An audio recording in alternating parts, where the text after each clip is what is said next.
Well, hello there. Welcome to this Facebook Live that's going to talk about navigating these trying times that we all seem to find ourselves in and sort of what we can do collectively and personally to make it so that this doesn't have to be what common hour thinking would let us believe that it has to be. So I'm really glad that you're here, and I thank you for joining me. And I want to begin by saying that, there's people around the world that are suffering right now that don't have the luxury to come on Facebook and get to hear some tips and tools for how to make things better during this time. So let's just send a wave of love and a blessing to everybody around the world that's suffering, to anybody that is affected by coronavirus, that is not feeling well right now, that we just send a wave of love and healing and support to everybody who is suffering right now and worried and all of those things. So that's first and foremost, that we are having this luxury of being able to be at home for many of us here in the United States and watching something like this. So thank you for joining me, and let's dig in. Let's dig into what we can do to navigate the times that we find ourselves in. It can be in all circumstances of our life, not just this brand new thing that we've kind of never experienced as a society before, but just in any circumstance that we find ourselves in that's challenging. To note that things can be turbulent outside of us, outside of our personal internal work, and that we don't have to become turbulent inside because of it, that we can really navigate and work with our thinking so that we can be most supportive of those around us and ourselves. So the world seems to be shaking outside, and that we can really stand firm in knowing that there's some tools that we can use to get us through this. And that's what I want to share with you tonight. So let me start with a really cool story that I just learned about. In fact, my partner Cameron told me about this the other day, and he's like, you have to tell your clients and the people that follow you this story. So back in 1661, a man named Isaac Newton, that we know as Sir Isaac Newton, was studying at Cambridge. And he was starting his education at Cambridge, and in some ways a little bit, by most accounts, bored with what he was doing, studying the works of Aristotle and some different philosophers and scientists. And he was wanting to be more challenged. And he's doing his studies at Cambridge. And then in 1665, Cambridge went on shutdown from the bubonic plague, and students were sent home. And so a couple hundred years ago, Isaac Newton found himself in the same situation that all of us are in. Pack up, go home, and we're shutting down.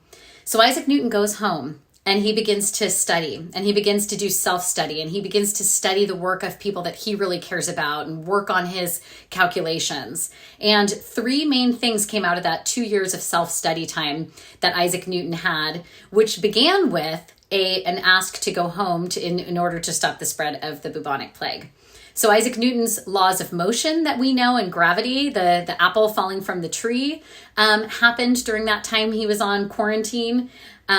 His studies in calculus, a lot of breakthroughs he had in calculus came during that time that started with a quarantine. And a lot of his work in optics came during that time. So you can see that just from this story, we may think that this means something bad, that we have to suffer somehow because of it, or that our businesses will get destroyed, or that our society will get destroyed. But the truth is that it's only has to be that way if we make it that way. That we can take this time, that if we have the luxury of being able to come home from and be, on this sort of lockdown state that we find ourselves in, to think about what we would love to create during this time. Think about what we would love to do for our neighbors, for our friends, for our family, for society during this time that we find ourselves not being outside and not being as much involved in social activities, and being in this position where we have all this time at home to spend. And I see you all joining here. Hi, everybody, and you're very welcome. So think about that. Where is an opportunity for you in what's happening right now? If we're on self-shutdown, which in my county, San Mateo County, we've been asked to kind of shelter in place and only go outside for like outdoor exercise and the grocery store and essential things. So you can ask yourself, where's the opportunity for me in this. The one thing that I think is, even though I'm navigating some disappointments of things I wanted to do that I'm not now able to do, that by means of me staying home, I get to support those around me who are more fragile. That by means of me staying home, I'm actually helping the greater society at large. I mean, that's just one basic opportunity. But what if you had the opportunities to support your local business? Maybe you're going to make the decision that businesses are allowed to stay open for takeout. So maybe you make the decision, if you have the means to do so during this this kind of quarantine time, to try out every business just once for a takeout meal. Or maybe you have the opportunity here to do something that if you're in business, to do something you've always wanted to do. What an opportunity to get online if you haven't taken your, if you're a gym owner or something like that and you haven't taken your courses online, there's an opportunity right there. What a better opportunity.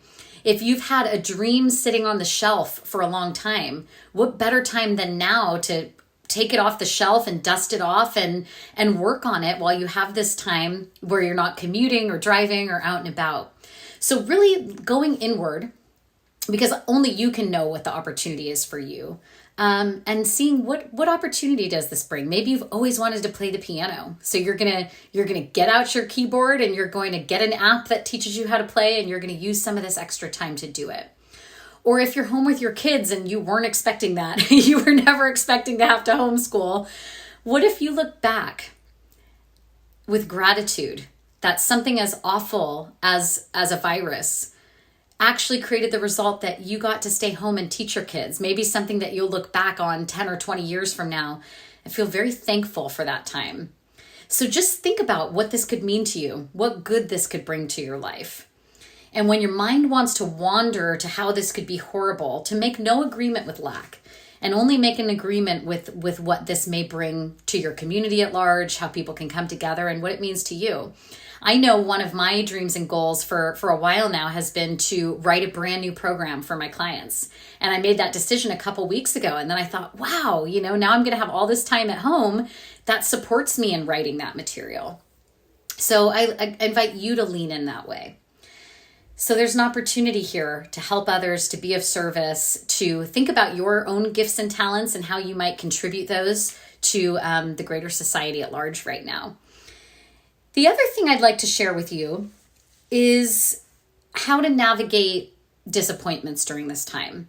There's kids that wanted to go to prom and aren't able to go now, or college graduations where you won't have the ceremony that you were looking forward to, or those of you in my industry who live events are like the bread and butter of our business, and so we might be navigating some disappointment around not being able to do the things that we would love to do.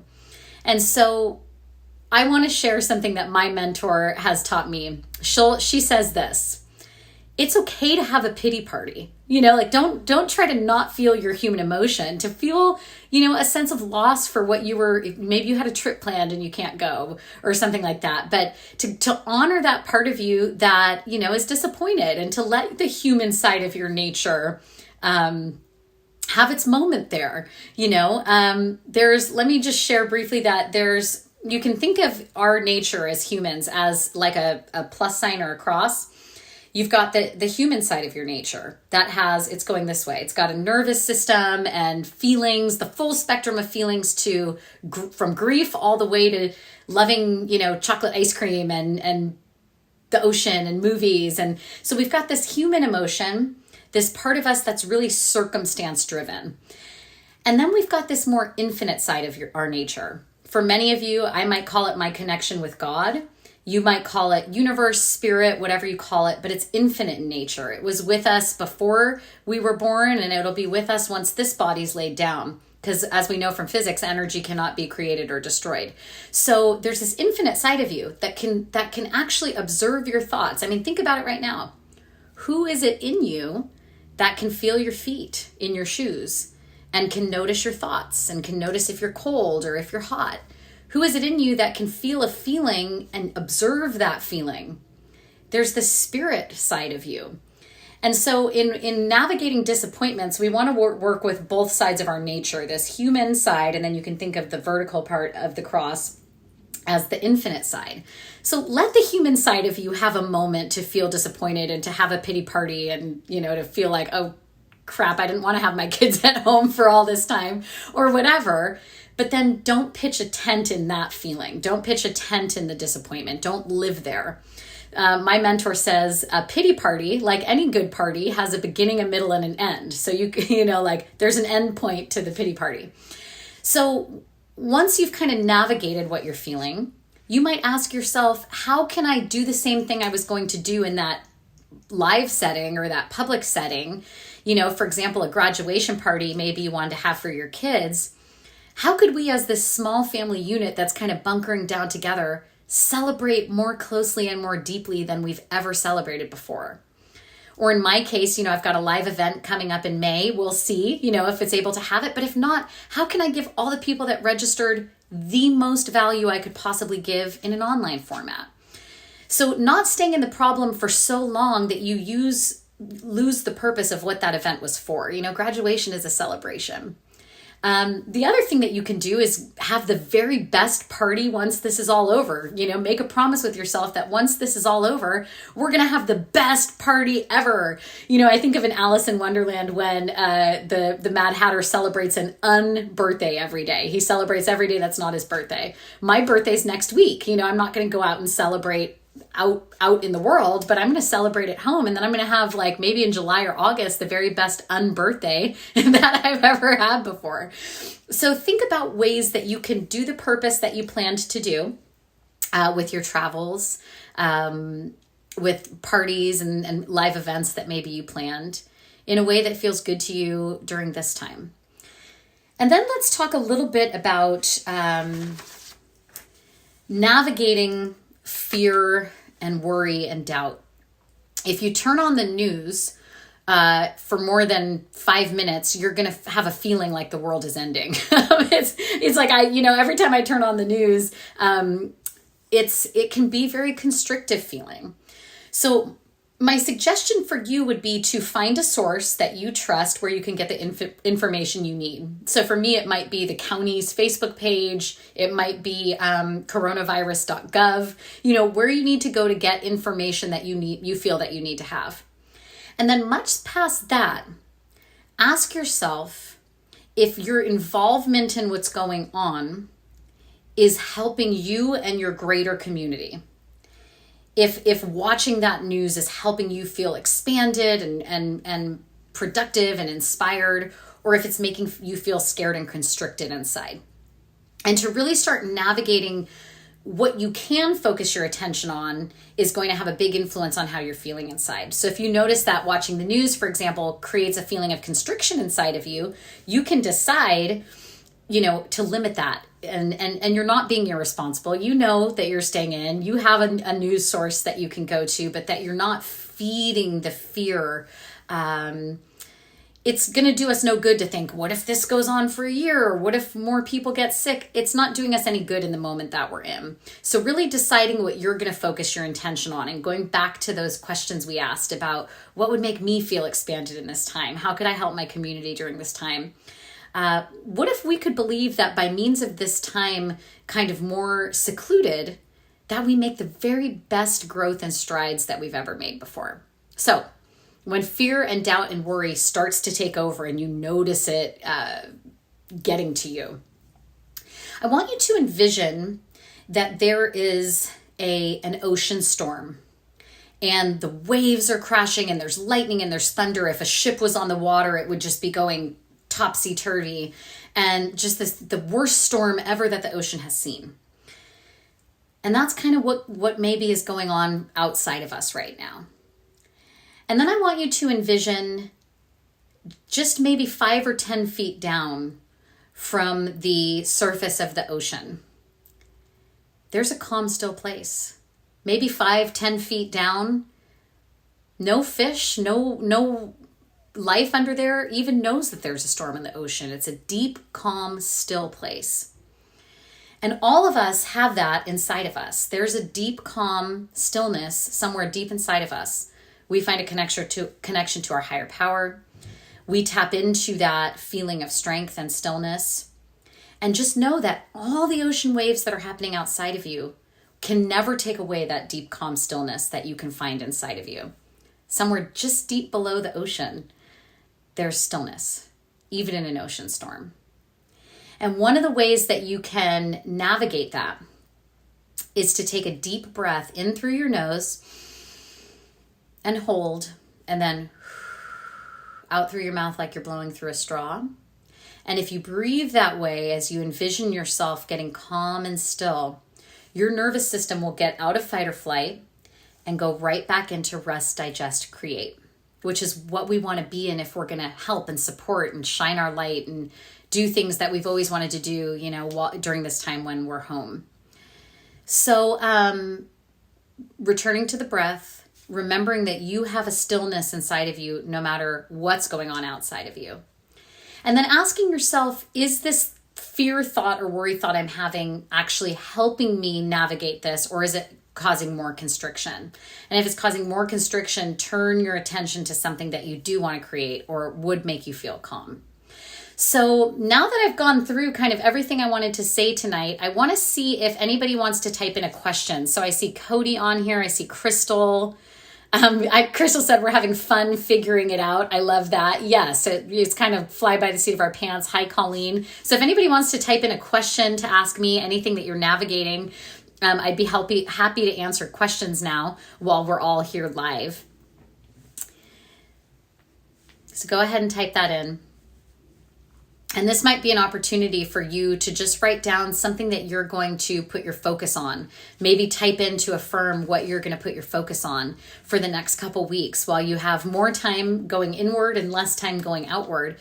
Maybe you're going to get in the very best shape of your life by means of working out at home every day or going on walks out in nature. Maybe you are going to finally learn. I feel like I really want to finally learn how to cook. For those of you that know me well, I'm not up until now the best at cooking. So I'm thinking of this as my opportunity to cook at home and then order out to support my local businesses. So I'm not seeing any questions come in here. I just want to make sure I answer in case anyone has them before I go off. All right. Well, I hope that this live video has helped you to think about ways in which to navigate these times that we're living in. And just know that this can be whatever you make of it. It can be the very best time for your business, the opportunity to make innovations you never thought about for your business before, the opportunity to get closer to your family than ever before, to be more creative than ever before, to be more helpful than ever before, and to really support your community at large. So love to all of you. You can always find me here on Facebook, Soul Savvy. You can connect with me through Messenger. It's a great question. A question just came in. Do you have pointers on how to navigate the chaotic energy at the stores and not getting the food needed? Yeah. So I was in the store the other day. I was actually just buying one item that I needed to take to a meeting before we were kind of on more of a lockdown. And I noticed, everybody at the food buying things and all of that. So here's what I would suggest.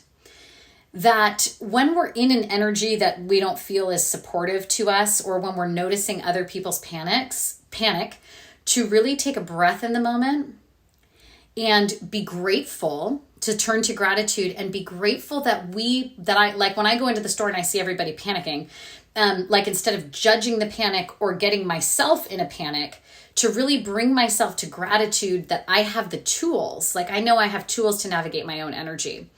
And I also know that I'm going to be fully supported, to keep myself in the belief that I'm going to grab what I need for this week, and that I know that I'm going to be taken care of if I need more. And that I could also turn my attention to what I might do to help others. So do I know that there's neighbors who are elderly that I might offer to shop for? So in other words, if we can keep ourselves in our tools that we have and our own power, and think of how to help in these times, that'll in some ways help us navigate how to not get caught up in the panic. The reason why I think everybody's buying so much is because they saw somebody else buying so much. And so to really, prepare, I'm not saying don't prepare or don't buy like dry goods or something like that, but to really calibrate your energy as you're doing so to gratitude that you're even in a grocery store. Many places in the world, that's not available. Gratitude that you have maybe more tools than the people around you. And think of how you might be able to help others. The other thing is this is a wonderful opportunity to support the smaller community markets and things like that maybe are have more offerings. But to know that we are okay, that we're going to be okay, and just to affirm to ourselves that everything's going to work out. And if there comes a time when I don't feel like it's working out, that I know that in that moment I'll get ideas of how to handle it as well. Let's see if there's any other question. Yeah, it's all right. Everything will work out fine. Yeah. All right. So I want to thank you all for joining, for taking the moment to expand the energy. We're not in denial of the facts going on around us. This is not let's positive think our way out of the situation. It's not that. We're working with the facts, but we're not making agreement with some of the fear, doubt, worry, and that this has to be a horrible time for myself, my business, my finances, the world. That what if by means of everybody sheltering in place and protecting those around us, that this can be the most creative, most wonderful, most supportive time I've ever had with my family and in my business and with my life. So much love to all of you. I'm going to, of course, post this. And then I'm also, to all of you that are on my mailing list, I'm going to send this out as a YouTube video as well, in case you want to listen to it again or you found it valuable and you think it could help someone that that might be struggling right now. So, and again, we send a big wave of love to anybody that's sick right now, that's suffering, who has a family member that's affected by this. And let's all do our part to be the light during this time and to contribute to the uplifting of the energy in the world. So love to all of you. Mwah. Thank you for being here. Stay safe, and I'll see you soon.